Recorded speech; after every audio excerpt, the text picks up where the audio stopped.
തിരുവചനാഗ്നിയാൽ മാനവരിൽ നിറയട്ടെ.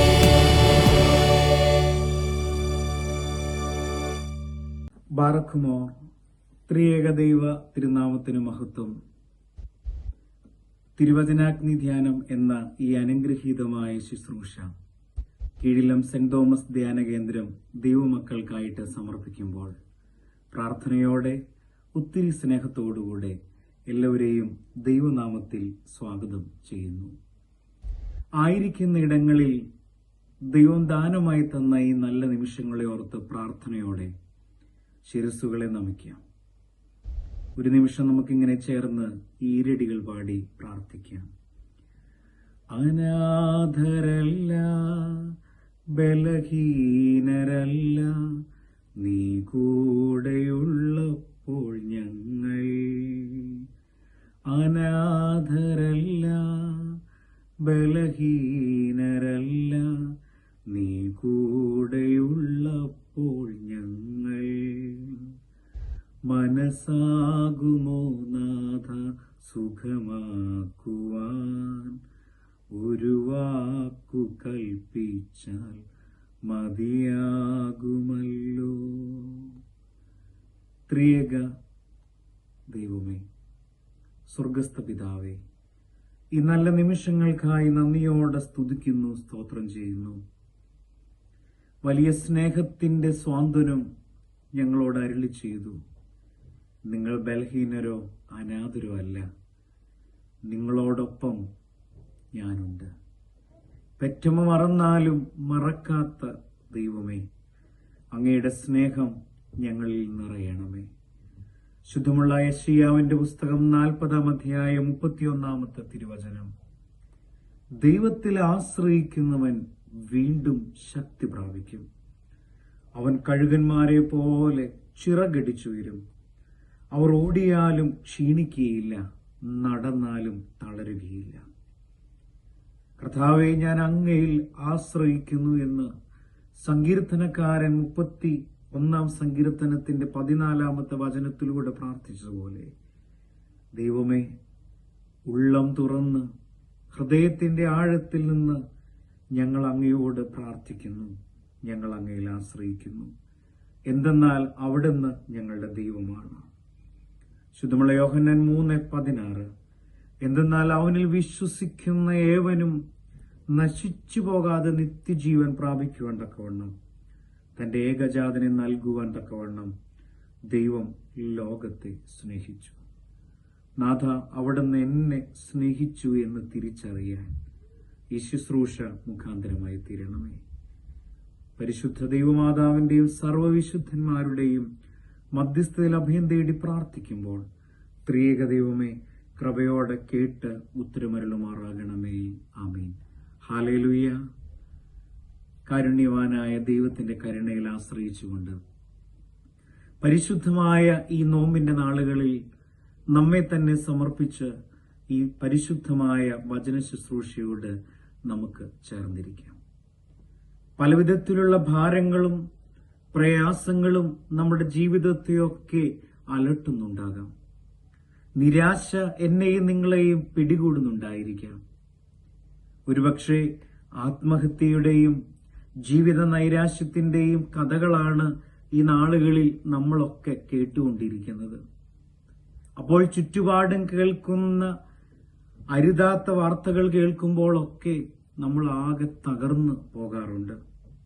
എന്നാൽ പ്രിയപ്പെട്ടവരെ, മാരകമായ ഒരു രോഗത്തിന്റെ പിടിയിൽ നിന്ന്, സമൂഹത്തിൽ ഒറ്റപ്പെട്ടുപോയ ഒരു അനുഭവത്തിൽ നിന്ന് ഉത്തമനാഥനായ സ്വർഗത്തിലെ ദൈവത്തിന്റെ സന്നിധിയിലേക്ക് എല്ലാ നിയമങ്ങളെയും കടത്തിവെച്ചുകൊണ്ട് കടന്നു വന്ന് അഭയയാചന നടത്തുന്ന ഒരു ഭക്തന്റെ, ഒരു കുഷ്ഠരോഗിയുടെ ചിത്രം പരിശുദ്ധ വചനത്തിൽ നമുക്ക് പരിചിതമുണ്ട്.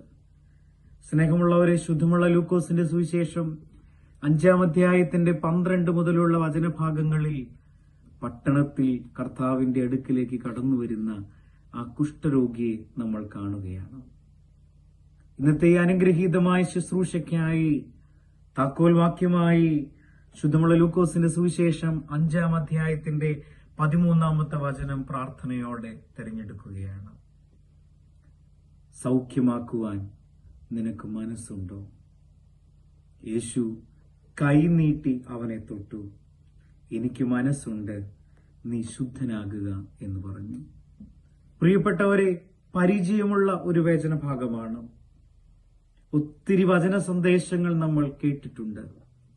രക്ഷാകരമായിരിക്കുന്ന ഈ വലിയ നോമ്പിന്റെ നാളിൽ അതിന്റെ 2-ാമത്തെ ഞായറാഴ്ചയിലെ ഏവൻഗേലിയോൻ ഭാഗവും ഈ കുഷ്ഠരോഗിയെ സൗഖ്യമാക്കുന്ന വചനഭാഗമാണ്.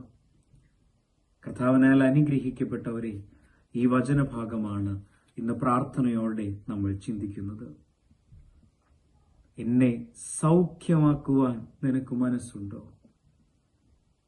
പ്രിയപ്പെട്ടവരെ, ആ കുഷ്ഠരോഗിയുടെ വേദനയുടെ നടുവിൽ നിന്ന്, നിരാശയുടെ അവസ്ഥയിൽ നിന്ന്, എല്ലാ പ്രതീക്ഷകളും ഒക്കെ അസ്തമിച്ചു പോയ ബിന്ദുവിൽ നിന്ന് സർവ്വതും മറന്ന് കർത്താവിന്റെ സന്നദ്ധിയിൽ സമർപ്പിക്കുന്ന ഒരു നല്ല യാചനയാണത്. തകർന്നു പോയവന്റെ ഒരു യാചനയാണത്. ശുദ്ധമാക്കുവാൻ നിനക്ക് മനസ്സുണ്ടോ? കർത്താവ് ആദ്യം വാക്കല്ല പറഞ്ഞത്, അവൻ കൈ നീട്ടി അവനെ തൊടുകയാണ്. വീണ്ടും അവനോട് പറഞ്ഞു, എനിക്ക് മനസ്സുണ്ട്, നീ ശുദ്ധനാകുക. തുടർന്ന് പുരോഹിതന്മാരെ നിന്നെ തന്നെ കാണിച്ചു കൊടുത്ത് അർപ്പിക്കേണ്ടുന്ന വഴിപാടുകൾ അർപ്പിക്കുവാൻ അവനോട് ആവശ്യപ്പെടുന്നുണ്ട്. ആകയാൽ സ്നേഹമുള്ളവരെ, ഈ വചനഭാഗങ്ങളിലൂടെ നമ്മുടെ ജീവിതത്തിന്റെ ഒരു തുറന്ന നേർക്കാഴ്ച നമുക്ക് ഈ വചനഭാഗത്തിൽ കാണുവാൻ സാധിക്കും. വായിച്ചു കേട്ട ഒരു കൊച്ചു കഥ നിങ്ങളുമായിട്ട് പങ്കുവെക്കട്ടെ. തന്റേതല്ലാത്ത കുറ്റം കൊണ്ട്, സാഹചര്യത്തിന്റെ ആധിക്യം കൊണ്ട് ജയിലിൽ അടയ്ക്കപ്പെട്ട ഒരു തടവറക്കാരൻ. ആ തടവറയുടെ ഇരുട്ടും പ്രതികൂലതകളുടെ നടുവിൽ നിന്നുകൊണ്ട് ആ മനുഷ്യൻ വേദനിക്കുകയാണ് താൻ ചെയ്തു പോയ തെറ്റുകളെ ഓർത്ത്. ദൂരെങ്ങോ ആയിരിക്കുന്ന തന്റെ മക്കളെ, ജീവിത പങ്കാളിയെ ഓർത്ത് ഭാരപ്പെടുന്ന ആ മനുഷ്യൻ ഒരു ദിവസം ദൂരെ കുറെ കുട്ടികളുടെ ശബ്ദം കേൾക്കുകയാണ്. ആ ശബ്ദം തന്നെ അവന് വലിയൊരു ആശ്വാസം നൽകി. ആരും മിണ്ടാനില്ലാതെ, ആരോടും തന്റെ ദുഃഖം പറയാനില്ലാത്ത അവൻ അനുഭവത്തിൽ ജീവിച്ച മനുഷ്യന്റെ മുമ്പിൽ ഇതാ ദൂരെ കേട്ട കുട്ടികളുടെ ശബ്ദം വലിയ ആശ്വാസമേകുകയാണ്. എന്നാൽ അവൻ ആരെയും കണ്ടില്ല. അല്പനേരം കഴിഞ്ഞ് കടന്നു വന്ന ജയിൽ വാർഡൻ ചോദിച്ചു, ആ ജയിൽ വാർഡനോടായിട്ട് ചോദിച്ചു, എന്താണ് ആ ശബ്ദം ഞാൻ കേട്ടത്? അദ്ദേഹം പറഞ്ഞു, ജയിൽ സന്ദർശിക്കുവാൻ, ജയിലിലുള്ളവരെ കാണുവാൻ കടന്നു വന്ന കുട്ടികളാണ്. അവന് വലിയ വേദനയായി. അവൻ പറഞ്ഞു, എന്തുകൊണ്ടാണ് എന്റെ അടുക്കിലേക്ക് അവരെ ഒന്ന് കൊണ്ടുവരാഞ്ഞത്? ആ കുട്ടികളുടെ ശബ്ദം കേട്ടപ്പോൾ ഞാൻ എന്റെ മക്കളെയാണ് ഓർത്തത്. ആ കുട്ടികൾ എന്റെ അടുത്ത് വരുമ്പോൾ അവരുടെ സാന്നിധ്യത്തെ, മക്കളുടെ സാന്നിധ്യത്തെ ഞാൻ അനുഭവിച്ച് അറിയുന്നു. പ്രിയപ്പെട്ടവരെ, ഒരു വാക്ക്, ഒരു നോട്ടം, ഒരു സ്പർശനം, അത് മതി പ്രിയപ്പെട്ടവരെ ഒരായുസ് മുഴുവനും ജീവിക്കുവാൻ. ഈ വചനഭാഗത്തിലൂടെ നമ്മൾ കടന്നു പോകുമ്പോൾ ഈ വചനം എന്നോട് നിങ്ങളോടും സംസാരിക്കുന്നുണ്ട്. നമുക്ക് പ്രാർത്ഥനയോടെ ആയിരിക്കാം. ദൈവമേ, അങ്ങയുടെ പരിശുദ്ധാത്മാവ് ഇടപെട്ട് ഈ വചനത്തിലൂടെ ഞങ്ങളോട് സംസാരിക്കണമേ എന്ന് പ്രാർത്ഥിക്കാം. ദൈവത്തിന്റെ പരിശുദ്ധാത്മാവ് വെളിപ്പെടുത്തുന്ന 2 ചിന്തകൾ പ്രാർത്ഥനയോടെ നിങ്ങളുമായിട്ട് പങ്കുവെക്കട്ടെ.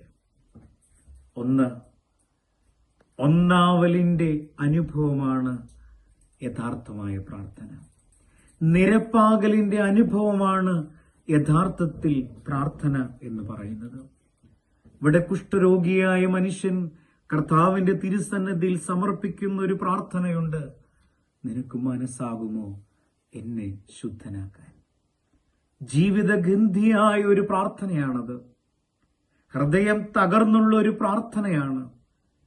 ഇതുവരെയുമുള്ള എല്ലാ പ്രതീക്ഷകളും നഷ്ടപ്പെട്ടു പോയപ്പോൾ പുതിയ പ്രതീക്ഷകൾ ഉണ്ടാകുമെന്നുള്ള തോന്നലിന്റെ അനുഭവത്തിൽ വിശ്വാസത്തിന്റെ തീഷ്ണതയിലുള്ളതാണ് ആ പ്രാർത്ഥന. യഥാർത്ഥത്തിലുള്ള പ്രാർത്ഥന നിരപ്പിന്റെ അനുഭവമാണ്. സത്യത്തിലുള്ള പ്രാർത്ഥന ഒന്നാവലിന്റെ അനുഭവമാണ്. എന്താണ് പ്രാർത്ഥന? ദൈവത്തിന്റെ മനസ്സും മനുഷ്യന്റെ മനസ്സും ഒന്നാകുന്ന അനുഭവമാണ് പ്രാർത്ഥന. The prayer is the stage of reconciliation between human mind and God's mind. പ്രിയപ്പെട്ടവരെ, വിശ്വാസത്തിന്റെ തീവ്രതയിൽ നിന്ന് ആ മനുഷ്യൻ പ്രാർത്ഥിക്കുകയാണ്. ശുദ്ധമുള്ള ലൂക്കോസിന്റെ സുവിശേഷം 5-ാം അധ്യായത്തിന്റെ 12-ാമത്തെ വചനം, അവൻ കവിണ് വീണ് പ്രാർത്ഥിക്കുകയാണ്.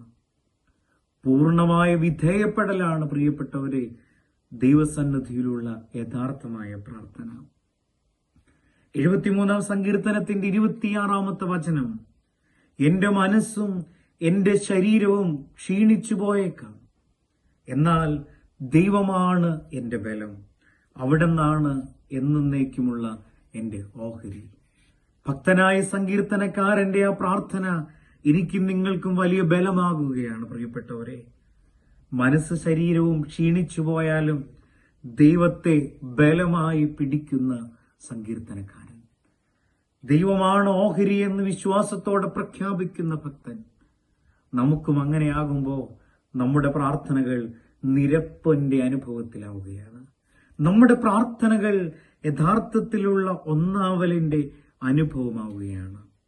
സ്നേഹം നിറഞ്ഞവരെ, ഈ അനുഭവത്തിലേക്ക് കടന്നു വരണമെങ്കിൽ ആ കുഷ്ഠരോഗിയുടെ ജീവിതത്തിലെ ചിലത് നമ്മുടെ ജീവിതത്തിലേക്ക് പകർത്തുവാനായിട്ട് സാധിക്കും. എപ്പോഴാണ് നമുക്ക് നിരപ്പിന്റെ അനുഭവത്തിൽ പ്രാർത്ഥിക്കുവാനായിട്ട് സാധിക്കുന്നത്? എപ്പോഴാണ് ഒന്നാവലിന്റെ അനുഭവത്തിൽ ദൈവത്തോട് ചേർന്ന് നിൽക്കുവാനായിട്ടാകുന്നത്? ഒന്നാമതായി, ആ കുഷ്ഠരോഗിയായ മനുഷ്യൻ അവൻ ചെയ്തത് എന്താണെന്നറിയാമോ? He completely submitted himself. അവൻ പൂർണ്ണമായും അവനെ തന്നെ സബ്മിറ്റ് ചെയ്യുകയാണ്, സമർപ്പിക്കുകയാണ്. പൂർണ്ണമായ ഒരു സമർപ്പണം. പ്രിയപ്പെട്ടവരെ, നിരപ്പാവലിന്റെ അനുഭവത്തിൽ ഈ പൂർണ്ണമായ ഒരു സമർപ്പണം എനിക്ക് നിങ്ങൾക്കും ആവശ്യമാണ്. രണ്ടാമതായി, he knew about himself. He knew his shortcomings. He knew his weakness. സ്വന്തം പോരായ്മകളും സ്വന്തം ബലഹീനതകളും നമ്മെ തന്നെ അറിയുന്നതുമാണ് പ്രാർത്ഥനയുടെ ശ്രേഷ്ഠത എന്ന് പറയുന്നത്. നാം ആരുടെ മുമ്പിലാണ് നിൽക്കുന്നതെന്നും നാം ആരാണെന്നുമുള്ള ഒരു ബോധ്യം നമ്മുടെ ജീവിതത്തെ നയിക്കണം പ്രിയപ്പെട്ടവരെ. മൂന്നാമതായി, he knew very well about Jesus Christ. അവൻ ആരുടെ മുമ്പിലാണ് അപേക്ഷിക്കുന്നതെന്ന് അവന് നല്ല ബോധ്യമുണ്ട്. നമ്മളും പ്രാർത്ഥനയുടെ നിറവിൽ നിൽക്കുമ്പോൾ ആരുടെ മുമ്പിലാണ് നിൽക്കുന്നതെന്നുള്ളൊരു ബോധ്യം എനിക്ക് നിങ്ങൾക്കും ആവശ്യമാണ്. കർത്താവിനാൽ അനുഗ്രഹിക്കപ്പെട്ടവരെ, ഞാൻ നിങ്ങളുമായിരിക്കുന്ന ഈ നോമ്പിന്റെ നാളുകൾ, നോമ്പെന്ന് പറയുന്നത് അത് രൂപാന്തരത്തിന്റെ കാലഘട്ടമാണ്. നോമ്പെന്ന് പറയുന്നത് ഒന്നാവലിന്റെ, നമ്മുടെ കർത്താവും രക്ഷിതാവുമായവനിൽ ഒന്നായി തീരേണ്ടുന്നതിന്റെ അനുഭവമാണ് പ്രിയപ്പെട്ടവരെ. രൂപാന്തരത്തിന്റെ ഈ കാലഘട്ടത്തിൽ ഹൃദയത്തിലുള്ളവയെ നികത്താനും നിരത്താനും നേരെയാക്കാനും നിരപ്പാകാനുമുള്ള കാലഘട്ടമാണ്. നമ്മുടെ ജീവിതത്തെ ഈ വചനത്തിലൂടെ നാം ശോധന ചെയ്യണം. ഈ വചനം എന്നോട് നിങ്ങളോട് സംസാരിക്കണം. എന്റെ ജീവിതത്തിൽ എന്റെ ദൈവവുമായിട്ടുള്ള ആ അനുഗ്രഹിക്കപ്പെട്ട നിമിഷങ്ങൾ എങ്ങനെയാണ്? ഒന്നാവലിന്റെ അനുഭവത്തിലാണോ? ഒന്നായി തീരേണ്ടുന്ന ജീവിതങ്ങളെ ഒന്നാക്കി തീർക്കാൻ എനിക്ക് നിങ്ങൾക്കും ഇടയാകണം. പ്രിയപ്പെട്ടവരെ, ആ അനുഭവത്തിലേക്ക് വരണമെങ്കിൽ വീണ്ടും ഈ കുഷ്ഠരോഗി നമുക്ക് ചില പാഠങ്ങൾ നൽകുന്നുണ്ട്. ആ കുഷ്ഠരോഗി എത്താവുന്നതിന്റെ പരമാവധി എത്തി എന്നുള്ളതാണ്. താഴാവുന്നതിന്റെ പരമാവധി താഴ്ന്നു എന്നുള്ളതാണ്. മുട്ടുമടക്കി പറയാവുന്നതോളം പറഞ്ഞു എന്നുള്ളതാണ്. അവൻ ദീർഘമായിട്ടൊന്നും സംസാരിക്കുന്നില്ല. വിശുദ്ധ വചനത്തിൽ നമ്മൾ ചില പ്രാർത്ഥനകളൊക്കെ കാണുന്നുണ്ട്, ധ്യാനിക്കുന്നുണ്ട്. ഒത്തിരി ദൈർഘ്യമേറിയ പ്രാർത്ഥനകളെക്കാൾ വളരെ ചെറിയ പ്രാർത്ഥനകളിൽ ഒത്തിരി പരിശുദ്ധാത്മാവിന്റെ നിറവുള്ള അനുഭവങ്ങളും വേഗത്തിൽ അതിന് മറുപടി കൊടുത്ത അനുഭവങ്ങളും നമ്മൾ കാണുന്നുണ്ട്. പ്രിയപ്പെട്ടവരെ, പ്രാർത്ഥന എന്നുള്ളത് കർത്താവിന്റെ അടുത്തെത്തി മുട്ടുകുത്തി അപേക്ഷിക്കുന്നതാണ്.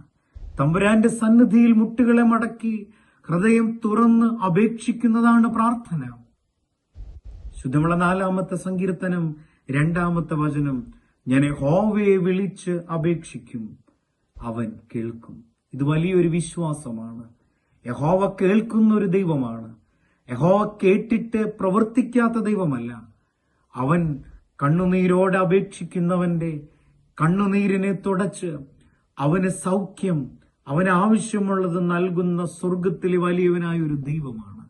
ഈ ഒരു ബോധ്യം, ഈ ഒരു വിശ്വാസം എനിക്ക് നിങ്ങൾക്കുണ്ടാകണം. പാപത്തെ ഓർത്ത് കരയാൻ, ജീവിതത്തിലെ അരുതാത്ത അനുഭവങ്ങളെ നികത്താനും നിരത്താനും നേരെയാക്കാനുമുള്ള അനുഭവമായി ഈ നോമ്പിന്റെ നാളുകൾ മാറണം. വിശ്വാസത്തിന്റെ തീഷ്ണതയിൽ നിൽക്കണം, പതറിപ്പോകരുത്. ശുദ്ധമുള്ള യോഹന്നാന്റെ സുവിശേഷം 14-ാം അധ്യായത്തിന്റെ ആദ്യ വചനം, നിങ്ങളുടെ ഹൃദയം കലങ്ങിപ്പോകരുത്, എന്നിൽ വിശ്വസിപ്പിൻ. ദൈവത്തിൽ വിശ്വസിക്കുവാൻ, കർത്താവിൽ ആശ്രയിക്കുവാൻ പ്രിയപ്പെട്ടവരെ എനിക്ക് നിങ്ങൾക്കും ഇടയാകണം. ശുദ്ധമുള്ള യാക്കോബിന്റെ ലേഖനം 5-ാം അധ്യായത്തിന്റെ 5-ാമത്തെ വചനം, വിശ്വാസത്തോടുകൂടിയ പ്രാർത്ഥന തന്നെ രോഗിക്ക് സൗഖ്യം നൽകുകയാണ്. ആദ്യത്തെ ചിന്ത പറഞ്ഞ് ഞാൻ അവസാനിപ്പിക്കട്ടെ. നിരപ്പാവലിന്റെ അനുഭവമാണ് യഥാർത്ഥത്തിലുള്ള പ്രാർത്ഥന. ഈ വചനഭാഗം നൽകുന്ന 2-ാമത്തെ സന്ദേശം, പ്രിയപ്പെട്ടവരെ, പട്ടണത്തിലെത്താൻ കഷ്ടതകൾ സഹിക്കണം. പട്ടണത്തിൽ എത്തിച്ചേരാൻ കഷ്ടതകൾ സഹിക്കണം. നാം കാണുന്ന ഈ കുഷ്ഠരോഗി നമുക്കറിവുള്ളതുപോലെ പാളയത്തിന് അപ്പുറത്ത് ജീവിക്കാൻ വിധിക്കപ്പെട്ടവനാണ്. അശുദ്ധരോടുകൂടെ ജീവിക്കുവാൻ വിധിക്കപ്പെട്ടവൻ. എന്നാൽ അശുദ്ധിയുടെ അനുഭവത്തിൽ നിന്ന് വിശുദ്ധിയിലേക്ക് കടന്നു വരുവാനുള്ള അവന്റെ സാഹസികത നമ്മൾ കാണാതെ പോകരുത് പ്രിയപ്പെട്ടവരെ. പാപത്തിന്റെ കെണിയിൽ നിന്ന്, പാപത്തിന്റെ ആ കെണിയിൽപ്പെട്ട് ജീവിതം തള്ളിവീക്കാനല്ല ക്രിസ്തു നമുക്ക് വേണ്ടി ബലിയായി തീർന്ന് നമ്മെ വീണ്ടെടുത്തത്. ഉയർത്തെഴുന്നേറ്റ ക്രിസ്തു തന്റെ പരിശുദ്ധാത്മാവിനെ നമുക്ക് നൽകിയതും അതിനല്ല പ്രിയപ്പെട്ടവരെ, അശുദ്ധിയിൽ നിന്ന് വിശുദ്ധിയിലേക്ക് യാത്ര ചെയ്യാനാണ്. ഈ ജീവിതത്തിൽ ആ കുഷ്ഠരോഗി നേരിട്ടതുപോലെ പ്രതിസന്ധികളെ നേരിടേണ്ടി വരും. ആൾക്കൂട്ടമുള്ളിടത്തേക്ക് കടന്നു വരുമ്പോൾ ഒത്തിരി എതിർപ്പുകൾ നേരിടേണ്ടി വരും. കുറ്റപ്പെടുത്തലുകളും പഴിക്കലുകളും അരുതാത്ത ശാരീരിക പീഡനങ്ങളും ഒക്കെ നേരിട്ടിട്ടാകാം ഈ കുഷ്ഠരോഗി കർത്താവിന്റെ സന്നിധിയിലേക്ക് കടന്നു വന്നത്.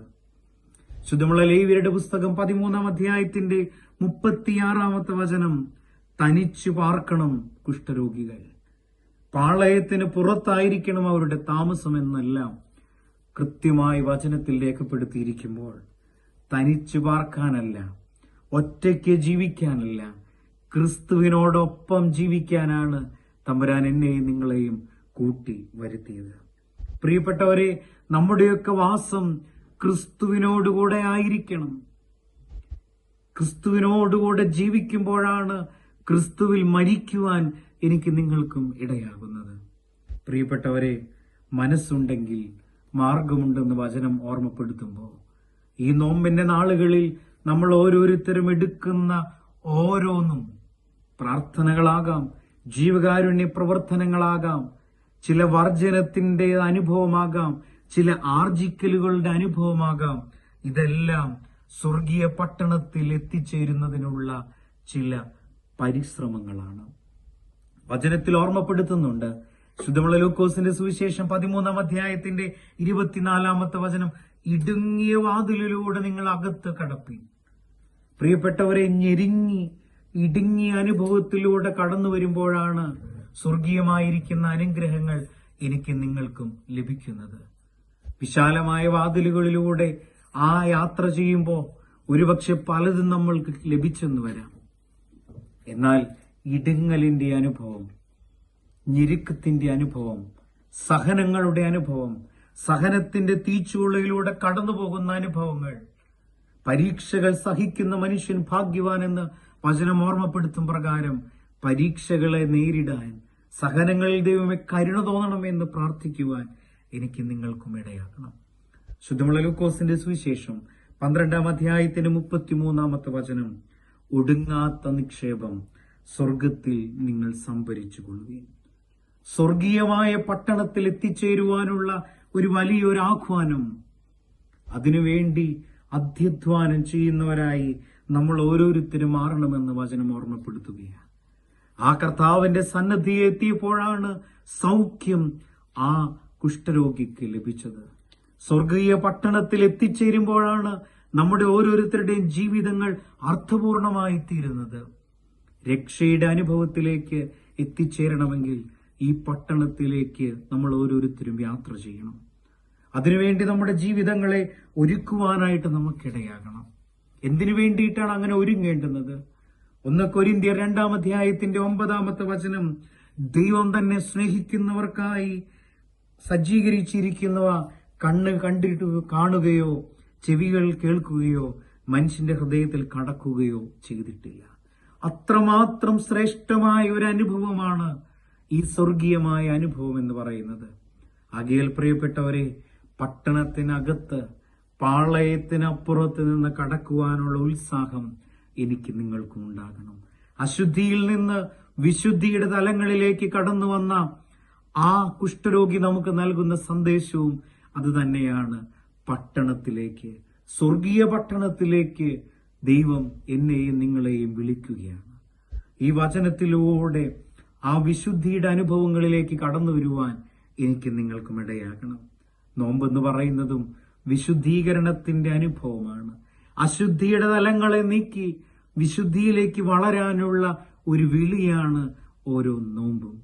നമ്മുടെ യാമനമസ്കാരങ്ങൾ, നമ്മുടെ ആത്മാർത്ഥമായ അനുതാപത്തോടുകൂടിയുള്ള പ്രാർത്ഥനകൾ, പശ്ചാത്താപത്തോടുകൂടിയുള്ള കുമ്പസാരങ്ങൾ, ജീവകാരുണ്യ പ്രവൃത്തികളിലൂടെ നാം ആർജിച്ചെടുക്കുന്ന നന്മയുടെ അനുഭവങ്ങളെല്ലാം നമ്മെ വിശുദ്ധിയുടെ അനുഭവത്തിലേക്ക് വഴി നയിക്കുകയാണ്. സുറിയാനി സഭയുടെ പിതാവായിരിക്കുന്ന മോർ അഫ്രൈം പറയുന്നു, ഉത്തമമായ നോമ്പ് ഉത്തമമായ ഒരു ഔഷധമാണ്. നോമ്പ് മനസ്സിനെ പാകമാക്കുന്നു, ആത്മാവിനെ ബലപ്പെടുത്തുന്നു. ആകയാൽ പ്രിയപ്പെട്ടവരെ, ഈ അനുഗ്രഹീതമായ ശുശ്രൂഷകളിലൂടെ നാം കേട്ട വചനം എന്നോടും നിങ്ങളോടും സംസാരിക്കുകയാണ്. നിന്റെ ജീവിതത്തിൽ വിശുദ്ധിയിലേക്ക് വളരാൻ ദൈവം നമ്മെ വിളിക്കുകയാണ്. പ്രിയപ്പെട്ടവരെ, ഞാൻ എന്റെ വാക്കുകളെ ഇവിടെ ചുരുക്കുകയാണ്. 2 ചിന്തകളാണ് പങ്കുവച്ചത്. ആകയാൽ ഈ ചിന്തകളിലൂടെ ദൈവത്തിന്റെ പരിശുദ്ധാത്മാവ് നമ്മളോട് സംസാരിച്ചു. അതിനൊത്തവണ്ണം ജീവിക്കുവാൻ നമുക്കിടയാകണം. അതിനുവേണ്ടി പ്രാർത്ഥനയോടുകൂടെ നമുക്ക് ഒരുങ്ങാം.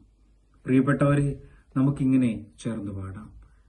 ആദ്യം ആരംഭത്തിൽ പാടിയ ഈരടികൾ വിശ്വാസത്തിന്റെ തീഷ്ണതയോടെ നമുക്കൊന്ന് പാടാം.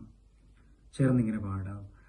മനസ്സാകുമോ നാഥ സുഖമാക്കുവാൻ, ഒരു വാക്കു കൽപ്പിച്ചാൽ മതിയാകുമല്ലോ.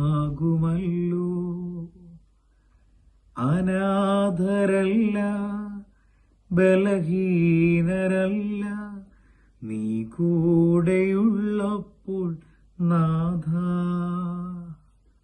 സ്നേഹവാനും പരിശുദ്ധനുമായ നല്ല ദൈവമേ, ഈ നല്ല നിമിഷങ്ങൾക്കായി നന്ദിയോടെ സ്തുതിക്കുന്നു, നന്ദിയോടെ സ്തോത്രം ചെയ്യുന്നു.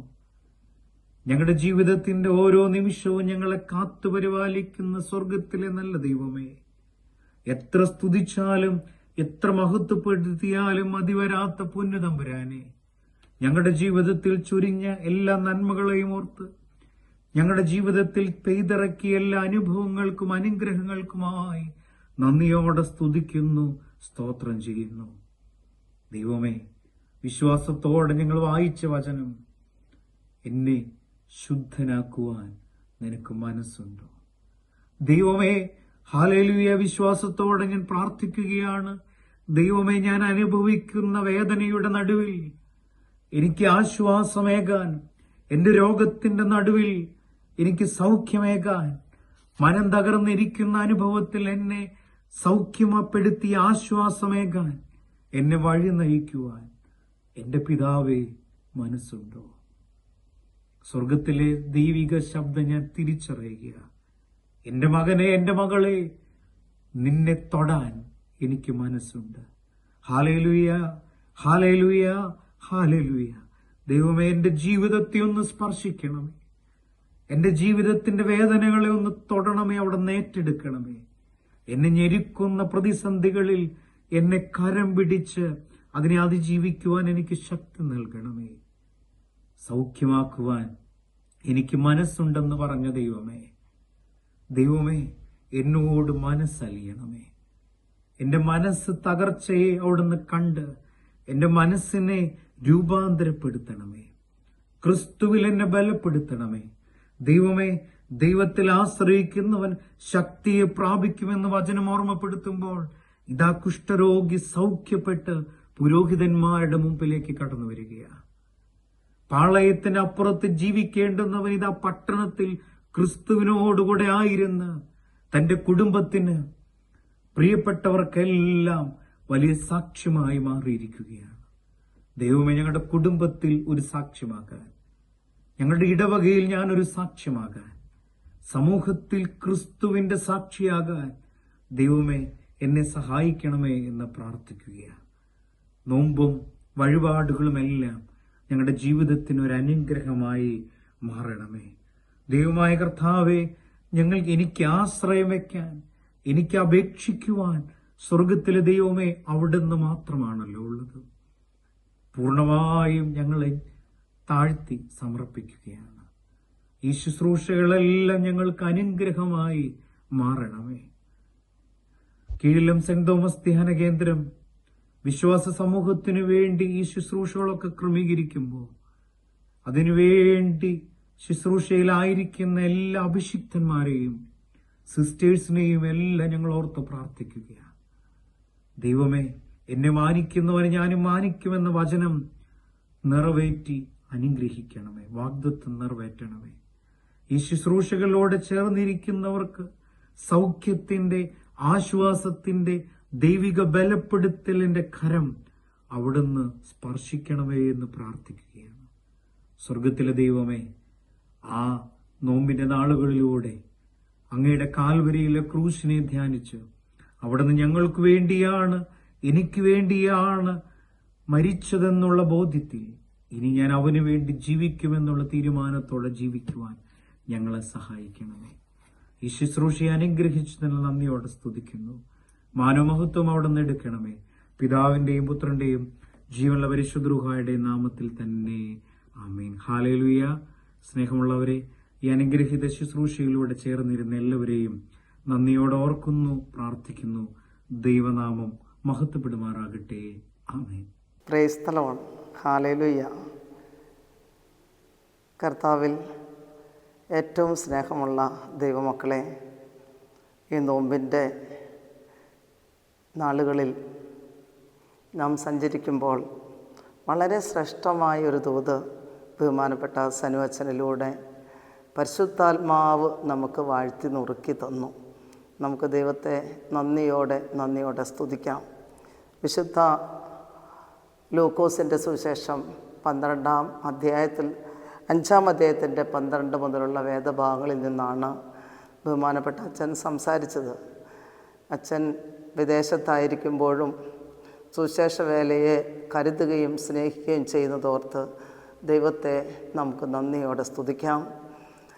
ബഹുമാനപ്പെട്ട അച്ഛനിലൂടെ കേട്ട വചനങ്ങൾ മുളച്ച് വളർന്ന് ഫലം കാക്കാൻ ഇടയായി തീരട്ടെ. നമുക്ക് ബഹുമാനപ്പെട്ട അച്ഛന് വേണ്ടി പ്രാർത്ഥിക്കാം, കുടുംബത്തിന് വേണ്ടി പ്രാർത്ഥിക്കാം. ശുശ്രൂഷകളെല്ലാം പരിശുദ്ധാത്മാവ് ഏറ്റെടുത്ത് അളവില്ലാതെ അനുഗ്രഹിക്കണമേ എന്ന് വിനയത്തോടെ ദൈവസന്നിധിയിൽ നമുക്ക് സമർപ്പിച്ച് പ്രാർത്ഥിക്കാം. വിശുദ്ധ ലൂക്കോസ് 5:12 കുഷ്ഠം നിറഞ്ഞ ഒരു മനുഷ്യൻ യേശുവിനെ കണ്ട് കവിണ്ണു വീണു. കർത്താവേ, നിനക്ക് മനസ്സുണ്ടെങ്കിൽ എന്നെ ശുദ്ധമാക്കാൻ കഴിയുമെന്ന് അവനോട് അപേക്ഷിച്ചു. ദൈവമക്കളെ, കരളലിയുന്ന ഒരനുഭവമാണ്. വൈദ്യശാസ്ത്രത്തിനൊന്നും ചെയ്യാനാകില്ല. സമൂഹം അറച്ച് വെറുത്ത് മാറ്റി നിർത്തിയിരിക്കുന്ന ഒരു മനുഷ്യൻ കുഷ്ഠം നിറഞ്ഞിരിക്കുകയാണ്. വഴിയിലൂടെ നടക്കണമെങ്കിൽ മണി കിലുക്കി അശുദ്ധൻ അശുദ്ധൻ അശുദ്ധൻ എന്ന ഉച്ചത്തിൽ വിളിച്ചു പറയണം. ദൈവമക്കളെ, അതിദാരുണമായ ഒരനുഭവമാണ്. ശരീരം മുഴുവനും വ്രണം നിറഞ്ഞ് ആർക്കും ഒന്നും ചെയ്യാനാകാത്ത ഒരനുഭവത്തിൽ അദ്ദേഹം സമൂഹം മാറ്റി നിർത്തിയപ്പോഴും ഉറ്റവരും ഉടയവരും എല്ലാം അവരിൽ നിന്നെല്ലാം വേർതിരിക്കപ്പെട്ട ഒരനുഭവത്തിലായിരിക്കുമ്പോഴും യേശുവിൽ വിശ്വസിച്ചു എന്ന് മാത്രമല്ല, കർത്താവിൻ്റെ കാൽക്കൽ വന്ന തടസ്സങ്ങളെ എല്ലാം അവഗണിച്ചുകൊണ്ട് എൻ്റെ യേശുവിന് എന്നെ ഒന്ന് തൊട്ടാൽ, എൻ്റെ യേശു എന്നെ ഒന്ന് തൊട്ടാൽ എനിക്ക് സൗഖ്യം ലഭിക്കുമെന്ന് വിശ്വസിച്ചുകൊണ്ട് ആ പാതാരവിന്ദത്തിൽ വീണ് കിടക്കുകയാണ്. യേശുവിൻ്റെ പാദാന്തികം മാത്രമാണ് ഈ മനുഷ്യൻ്റെ അഭയം. അദ്ദേഹം യേശുവിൻ്റെ പാദത്തിൽ കവിണ്ണ് വീണ് കിടന്ന് അപേക്ഷിക്കുകയാണ്. സമ്പൂർണമായൊരു സമർപ്പണം, കരച്ചിൽ, കണ്ണുനീര് കൊണ്ട് കണ്ണുകൾ നനഞ്ഞൊഴുകുമ്പോൾ, കണ്ണുനീര് വറ്റാത്ത കണ്ണുകളുണ്ടെങ്കിൽ ദൈവമക്കളെ, അവിടെ സ്വർഗം ഇറങ്ങി വന്ന് പ്രവർത്തിക്കും. ഒരു മനുഷ്യനും തൊടാൻ അനുവാദമില്ല. എന്നാൽ യേശു തമ്പുരാൻ കൈനീട്ടി അവനെ സ്പർശിച്ചു. ആ നിമിഷം തന്നെ അവൻ ശുദ്ധനായി, സൗഖ്യമുള്ളവനായി, ദൈവിക തേജസ് കൊണ്ടവൻ നിറഞ്ഞു. അവൻ്റെ മുഖം പ്രകാശിച്ചു. ഹല്ലേലൂയ. ദൈവമക്കളെ, ഒരു സമ്പൂർണമായ സമർപ്പണം. ആ യേശുവിൻ്റെ പാദത്തിൽ വീണ് കിടന്ന് നിലവിളിക്കേണ്ട നാളുകളാണ് ഈ നാളുകൾ. അനുതാപ കണ്ണുനീരുകൊണ്ട് പെരുന്നാൾ ആഘോഷിക്കേണ്ട നാളുകൾ. ഹല്ലേലൂയ. നമുക്ക് നമ്മെ ഒരിക്കൽ കൂടെ താഴ്ത്തി സമർപ്പിക്കാം.